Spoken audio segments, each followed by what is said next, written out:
When IFTs get together, we like to talk about models. No, not that kind of model.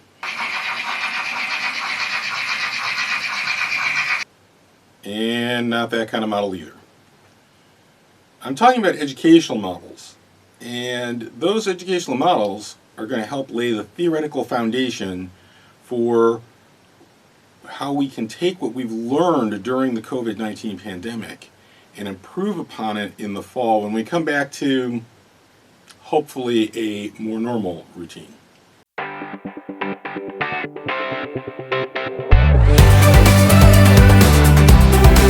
In 1943, Abraham Maslow published his hierarchy of needs. And the way that you usually see this pictured is as a pyramid. The bottom level of the pyramid is what he called basic or physical needs. In the middle levels of the pyramid are the psychological needs, and at the top is the need for self-actualization. And the way this is presented, it's usually presented as a linear thing. In other words, you have to satisfy the base level before you can work on the top levels. The idea being that just like a physical pyramid, you have to build the base first before you can build the top. Now, contemporary psychologists don't quite see it that way. They know that you can be working on upper level needs while you're working on bottom level needs. It's just that it's harder to satisfy the needs up top when needs on the bottom are not satisfied. That's why we have school lunch programs, because it's difficult to concentrate on factoring polynomials in algebra class if your stomach's rumbling. Now, Maslow's hierarchy is a general psychology model. It's not just for technology. It's actually not even just for education. But every teacher learns about it, and it's nothing specific to educational technology. It's still very useful in all fields of education. The second model that I want to talk about is more recent. In recent years, Dr. Sonny Magana has published his T3 framework for educational technology, and it also is a hierarchical model. It starts at the bottom with a transcendent layer. In the middle, you have transformational, and at the top, you have what he calls transcendent. I put the link to his website in the description. His book is definitely worth a read.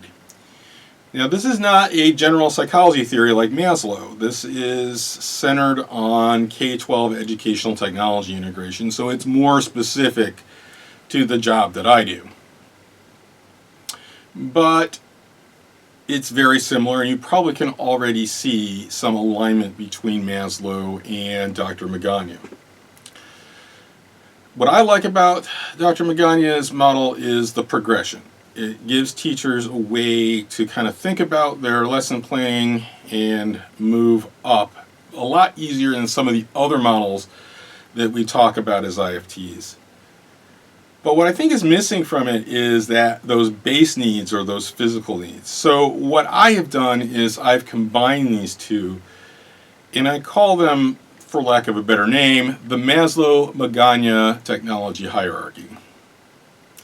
And I pictured it as a pyramid with the understanding that just like contemporary psychologists know that it's not a linear thing, you don't necessarily have to have the bottom complete in order to work on the upper layers.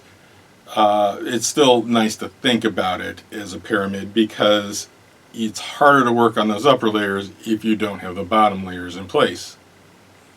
Now, why do I bring up Maslow in conjunction with Dr. Magana? Because Maslow's hierarchy is really more about motivation.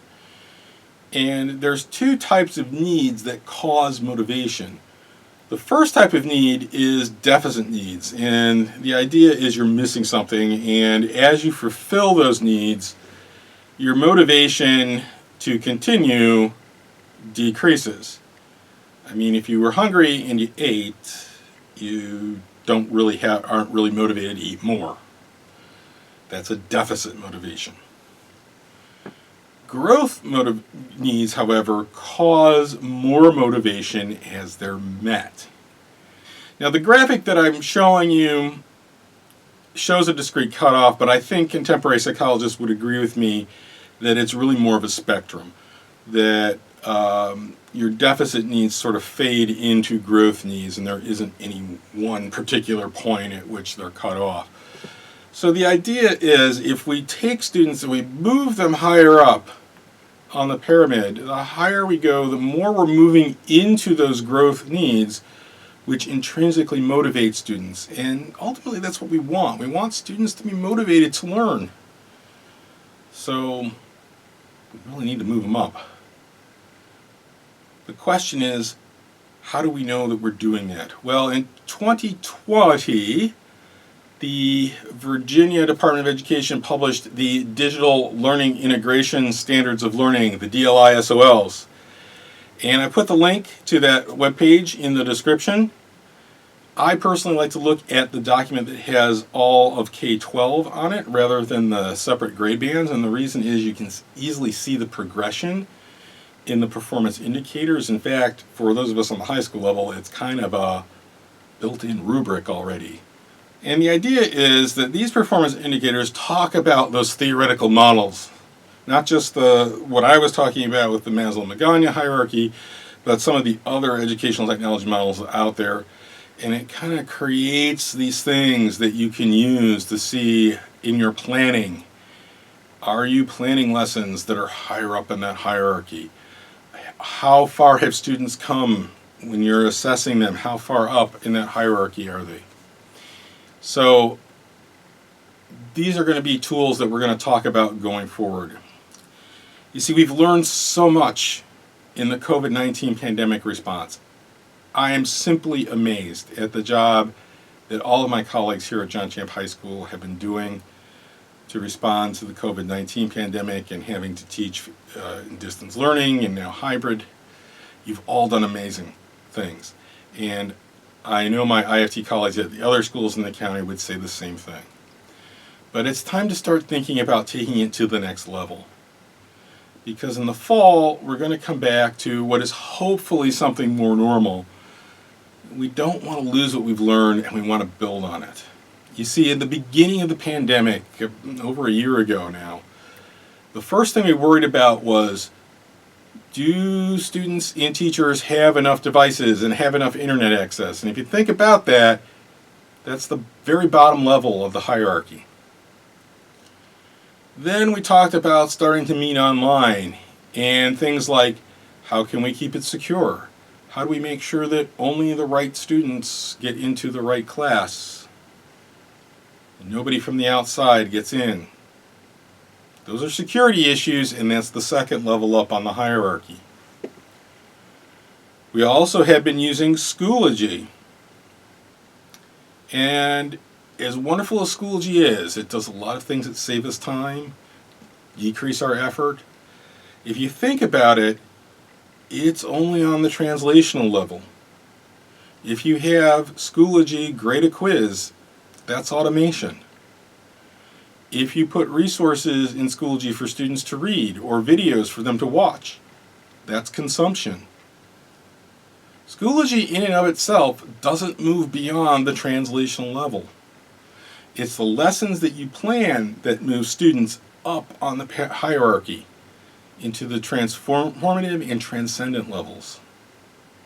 So now we need to look at how can we take all this wonderful stuff that we're doing, and I'm not saying we shouldn't be doing the translational stuff. Absolutely continue doing the translational stuff. But how do we build upon that? And so going forward, the videos that you see from me, I'm still going to have to do the occasional how-to video once in a while, but my videos are going to concentrate more on two questions. How do we move students to the transformational level more often? And how do we make sure students get something at least once in each class on the transcendent level?